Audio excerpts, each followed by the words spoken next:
உறவுகளுக்கு வணக்கம். உடனடியாக பதவியேற்றார் என்ற தலைப்பில் இந்த காணொளியை காண்கிறோம். மகாராஷ்டிராவில் பாரதிய ஜனதா கட்சி கூட்டணி ஆட்சியில் இருந்தது. தேர்தல் நடந்து முடிந்தது. தேர்தல் முடிவு அறிவிக்கப்பட்டு 12 நாட்கள் ஆகியும் கூட யார் முதலமைச்சர் என்ற குழப்பம் ஏற்பட்டது. ஏனென்று சொன்னால் எந்த கட்சிக்குமே அறுதி பெரும்பான்மை கிடைக்கவில்லை. இறுதியாக பாரதிய ஜனதா கட்சி அதிகமான சட்டமன்ற உறுப்பினர்களை பெற்றிருந்த காரணத்தினால் பாரதிய ஜனதா கட்சியின் சட்டமன்ற தலைவராக முன்னாள் முதலமைச்சர் தேவேந்திர பட்னாவிஸ் தேர்வு செய்யப்பட்டார். இன்றைய தினம் சற்று முன் அவர் முதலமைச்சராக பொறுப்பேற்றார். மகாராஷ்டிரா மாநில முதலமைச்சராக தேவேந்திர பட்னாவிஸ் 3வது முறையாக பதவியேற்றார். அவருக்கு ஆளுநர் CP ராதாகிருஷ்ணன் பதவி பிரமாணம் செய்து வைத்தார்.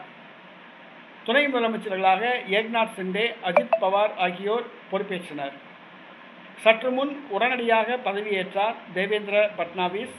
மகாராஷ்டிராவில் பாரதிய ஜனதா கட்சியை சார்ந்த தேவேந்திர பட்னாவிஸ் முதலமைச்சராக பொறுப்பேற்றது பாஜக வட்டாரத்தில் மிகுந்த மகிழ்ச்சியை ஏற்படுத்தியுள்ளது. அமித்ஷா, நரேந்திர மோடி உள்ளிட்டோர் இந்த நிகழ்ச்சியில் கலந்து கொண்டனர். 4000 பேர் இந்த நிகழ்ச்சியில் கலந்து கொண்டனர் என்பது குறிப்பிடத்தக்கது.